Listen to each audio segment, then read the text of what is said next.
मैंने अपना खोल ली जिम मैंने, और जिम खोलते ही लॉकडाउन लग गया। हाँ, आप प्रॉपर फोकस नहीं करोगे, आपने कोई नया बिजनेस खोला है तो उसको टाइम तो देना पड़ेगा ना, टाइम देना पड़ेगा, आपके पीछे बैक भी होनी चाहिए पैसे को लेके। अब मान लीजिए किसी ने 1 करोड़ पे लगा दिया जिम, और शुरू में कुछ गलतियां ऐसी कर बैठा है वो कि अब वो ना 6 महीने में भी लॉस में जा रहा है, 6 महीने हुए जिम को खुले हुए लॉस में जा रहा है, तो कब तक उसको वेट करना चाहिए इस चीज का? Hello everyone, welcome back to my channel once again. और आज हम आए हुए हैं द्वारका सेक्टर 11 में, जो कि लोकेटेड है आशीर्वाद चौक भी कहा जाता है इसको, सेक्टर 11 का। और आज हम आए हुए हैं जस्ट फिट जिम। उनके ओनर से मुलाकात करेंगे हम लोग और डिस्कस करेंगे कि कैसे उन्होंने ये बिजनेस स्टार्ट किया।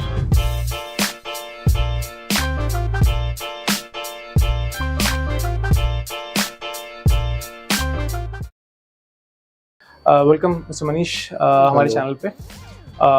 अभी हम लोग डिस्कशन कर रहे हैं, हमारा मुद्दा ये है कि लोग अच्छे अच्छे जिम खोल लेते हैं, पैसा लगा देते हैं, बट उनको आइडिया नहीं होता कि उस पैसे को रिकवर कैसे करना है।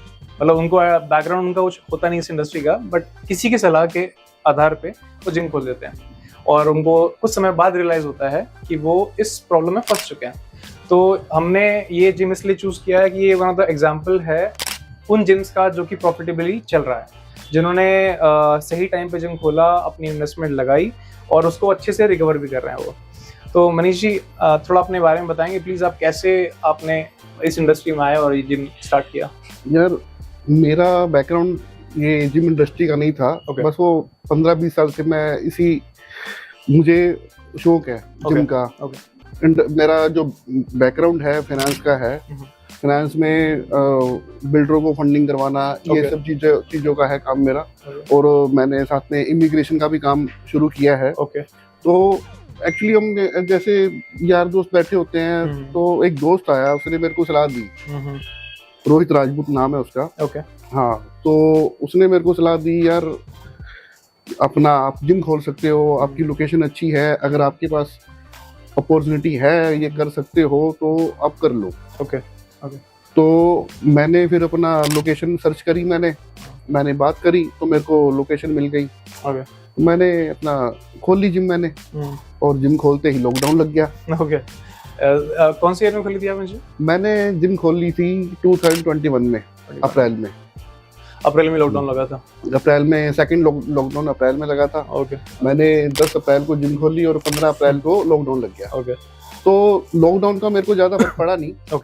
एक्चुअली न्यू जिम थी, तो अपना मैंने जिम लॉकडाउन में मैंने 200-250 मेंबर मैंने कर लिए थे। वेरी नाइस, बहुत अच्छा नंबर। हाँ, प्री लॉन्चिंग मैंने करी थी लॉकडाउन में ही। प्री ओपनिंग में 200 मेंबर कर लिए। हाँ, मैंने लॉकडाउन में 200-250 मेंबर कर लिए थे। तो प्री ओपनिंग ऑफर क्या रखा था आपने ईयरली का? प्री ओपनिंग ऑफर मैंने रखा था, स्टार्टिंग में देखो अब नई जिम है तो लोगों को क्रेज होता है। बिल्कुल, नई जिम है, नई मशीनें हैं, नया स्टाफ है, ये सब चीजें नई होगी। तो मैंने जो ईयरली ऑफर रखा था 15,000 सिंगल पर्सन, और कपल का मैंने रखा था 26,000।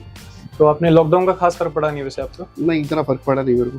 तो इसके अलावा जो कस्टमर है आपके, मतलब आपको कितना टाइम हो चुका? 2 साल हो चुके जिम चलाते हुए? हाँ, 2 साल हो गए, 2 साल प्लस हो गए। तो कभी आपको ऐसा लगा कि यार थोड़ा सा हेडेक ज्यादा है जिम में, इंडस्ट्री में? हाँ, जिम लाइन है तो हेडेक तो होगा ही ना। कभी किसी के फोन, कभी किसी की कंप्लेंट, कभी किसी की, कभी मेंबर की, कभी स्टाफ की। तो ये चीजें चलती रहती हैं। मैनेज करना अब आदत हो गई है, मैनेजेबल है। मैनेज कर लेते हैं। कोई करना चाहे अगर तो कर सकता है। हाँ, अगर करना चाहे, देखो स्टार्टिंग में दिक्कत होती है, स्टार्टिंग में बहुत दिक्कत हुई है। अब आदत नहीं थी, हमारा जो काम था 12-1 बजे ऑफिस जाना, 5-6 बजे वापस आ जाना, तो हमारा शुरू से ऐसा रूटीन रहा है। अब जब से जिम ओपन करी तो सुबह कभी 7 बजे भी जाना पड़ता था, कभी 6 बजे जिम खोलने जाना पड़ता था। तो स्टार्टिंग के 5-6 महीने तो काफी स्ट्रगल करना पड़ा हमें। तो अब ठीक है, कृपा है भगवान की। बिल्कुल बिल्कुल। नहीं तो 2 साल प्रॉफिट में जिम चलाना और द्वारका ऐसी जगह में बहुत टफ काम है, जहाँ पे रेंटल इतने हाई हैं, एक्सपेंस इतने हाई होते हैं कि उस एक्सपेंस को मीट करना हर महीने बहुत मुश्किल हो जाता है। तो अभी कस्टमर आपके पास जो आते हैं, कंप्लेंट्स लेके आते होंगे, तो उन कंप्लेंट्स को लेकर भी आपको लगता नहीं? कंप्लेंट्स छोटी मोटी कंप्लेंट्स रहती हैं, जैसे अपना कभी कभार कुछ मशीनरी पार्ट हो गया, कभी अब लिफ्ट कभी खराब हो गई तो कंप्लेंट क्या वो एक दिन में रिजॉल्व हो जाती है, वो कोई ज्यादा मेजर कंप्लेंट होती नहीं है कि वो एक मान लीजिए हफ्ता भर के बाद होता है पार्ट मिसिंग है कुछ ट्रेडमिल ऐसा नहीं, वो अगर कोई मेजर प्रॉब्लम है तो चलता है। ओके, मगर हमारे जो मेंबर है बहुत ही अपना कॉम्प्रोमाइज करते हैं, ऐसा नहीं है। अच्छा, अंडरस्टैंडिंग है काफी, डील कर लेते हैं, डील कर लेते हैं, वो समझते हैं। तो अभी आपने ये एक चीज और नोटिस करी होगी, जिम्स बहुत खुल रहा है, ठीक है, तो कंपटीशन बढ़ रहा है और कंपटीशन तो बढ़ ही रहा है और इसके साथ साथ जिम बंद भी हो जाते हैं, मतलब खुलते हैं और बंद हो जाते हैं साल डेढ़ साल के अंदर। हाँ, आप प्रॉपर फोकस नहीं करोगे, अब आपने कोई नया बिजनेस खोला है तो उसको टाइम तो देना पड़ेगा ना, टाइम देना पड़ेगा, आपके पीछे बैक भी होनी चाहिए, पैसे को लेके बैकअप होना चाहिए। तो अगर है तो चल जाएगा, आपको एक साल तो आपको वेट करनी पड़ेगी। हमने भी एक साल काफी स्ट्रगल किया। ओके, तो अब जाके ठीक है, अब नाम है द्वारका में ठीक ठाक, नहीं अच्छा खासा नाम से, ब्रांडिंग काफी अच्छी है आपकी। तो बेसिकली पेशेंस बहुत जरूरी है इस इंडस्ट्री में अगर आप पैसा इन्वेस्ट करना चाह रहे हैं तो। एक और क्वेश्चन कई लोग पूछते हैं, ऐसे कि हमारे यूट्यूब चैनल पे आते रहते हैं कि लोग ना जिम खोल लेते हैं, सब कुछ कर लेते हैं और ना वो उम्मीद में रहते हैं कई बार कि मैं साल 2 साल और दूंगा अगर अपने जिम को तो वो कहीं ना कहीं अपना पैसा निकाल लेंगे।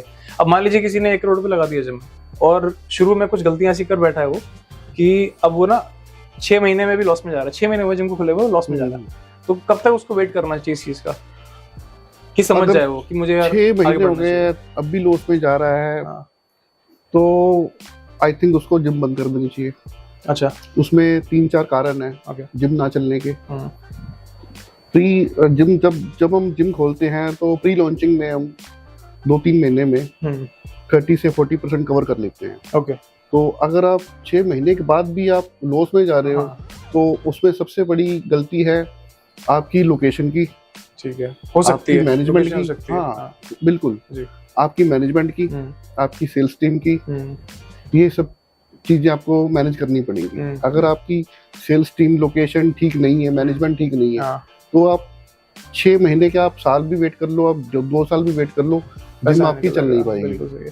तो लोग सोचते हैं सर कि शोरूम खोल देता हूँ मैं, 1 नंबर मशीन्स, वो बहुत सुंदर इंटीरियर, क्या वो काफी है? आपको प्रॉपर टाइम देना पड़ेगा। स्टार्टिंग में अपने बिजनेस में आपको खुद को टाइम देना पड़ेगा, जी, तभी कुछ ग्रो कर पाओगे आप। तो बेसिकली देखा जाए तो जो फाउंडेशन है किसी भी जिम बिजनेस की वो है आपकी टीम, आपकी लोकेशन, और आपको इंटीरियर तो सब पुराना हो ही जाता है आपका। हाँ, इंटीरियर पुराना हो जाता है, हाँ, वो तो आपको साल भर के बाद कुछ ना कुछ तो चेंज करना ही पड़ेगा। वो चेंज करना पड़ेगा आपको, साल 1.5 साल 2 साल के बाद आपको कुछ ना कुछ जिम में एक्टिविटी करते रहना चाहिए। जिम में जैसे कुछ नया लाना चाहिए आपको, तो तभी आपकी जिम प्रॉपर चल पाएगी। और सर जो जिम ऑलरेडी 6 महीने में लॉस में जा रहा है वो कैसे नया करेगा? नहीं, वो तो उसको तो बंद ही कर देनी चाहिए।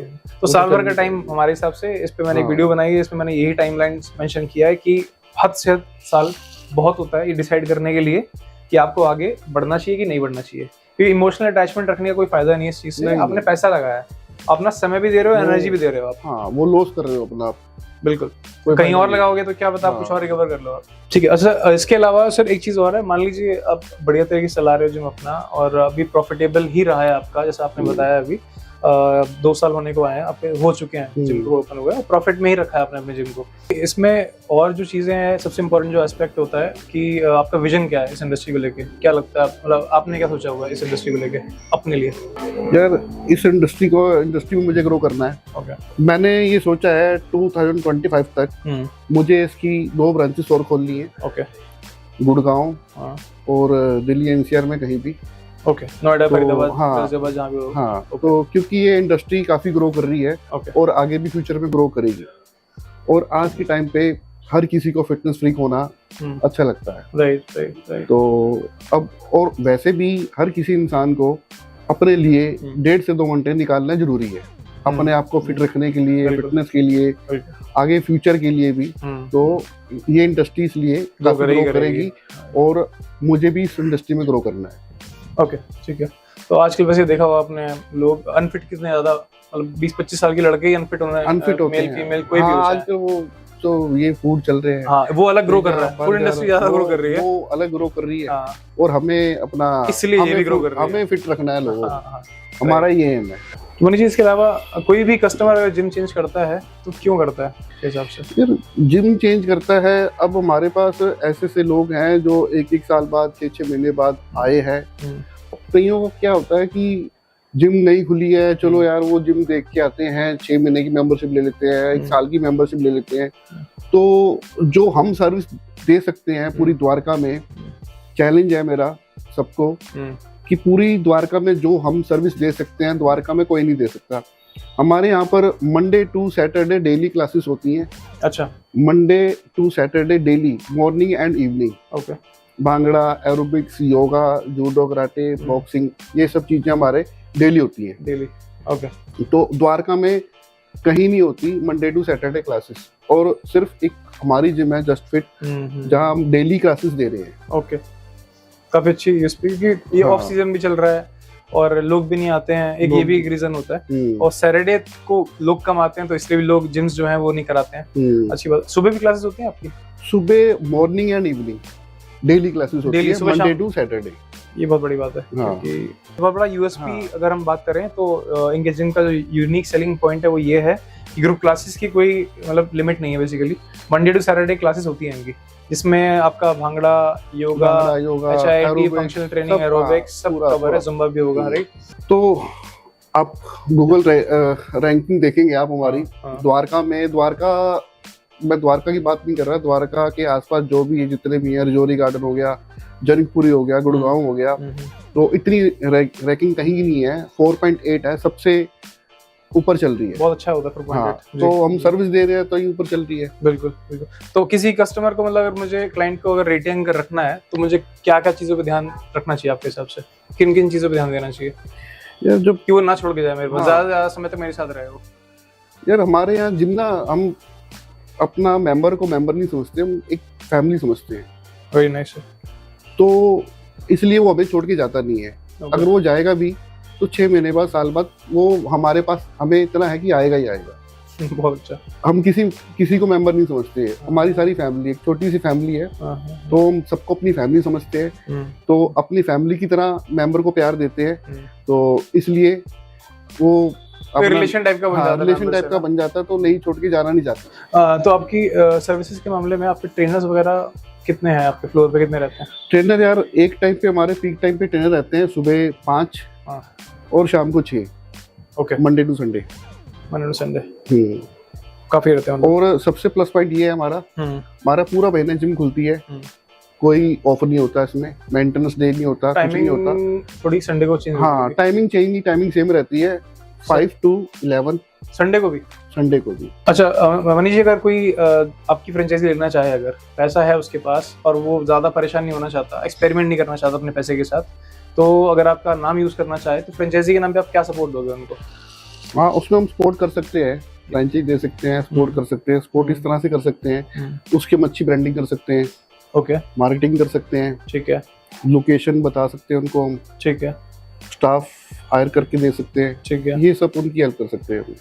ओके, ठीक है। तो बेसिकली जो फाउंडेशन होती है जिम को स्टार्ट करने के लिए, वो सारा सपोर्ट आप फाउंडेशन पूरी तैयार करके दे सकते हैं। ठीक है। अगर इसमें आपको कोई भी क्वेरी हो, अगर आप इंटरेस्टेड हो, तो आप जो नंबर है वो मेंशन है डिस्क्रिप्शन में, आप उसमें कॉल करके इसके बारे में और ज्यादा जानकारी ले सकते हैं। ठीक है Manish ji, thank you very much for giving your special time. I hope लोगों को काफी कुछ जानने को, सीखने को मिला होगा, और वो जो लोग गलतियां करने वाले इस इंडस्ट्री में एंटर होने के बाद, वो गलतियां नहीं करेंगे। So thank you for watching this video, see you again. I hope आपको ये टॉपिक अच्छा लगा हो और आपको काफ़ी कुछ समझने को मिला होगा इस इंडस्ट्री के बारे में। अगर आपका और कोई क्वेश्चन हो इससे रिलेटेड, आप कमेंट बॉक्स में मुझसे पूछ सकते हैं, आई विल डेफिनेटली रिप्लाई। और आप मुझे कमेंट बॉक्स में बताइए प्लीज़ कि आप किस टॉपिक पे चाहते हैं मेरा नेक्स्ट वीडियो, मैं उसी पे वीडियो बनाऊंगा। Thank you for watching, hope you like this video. Please like, subscribe and share with your friends and everyone. Thank you.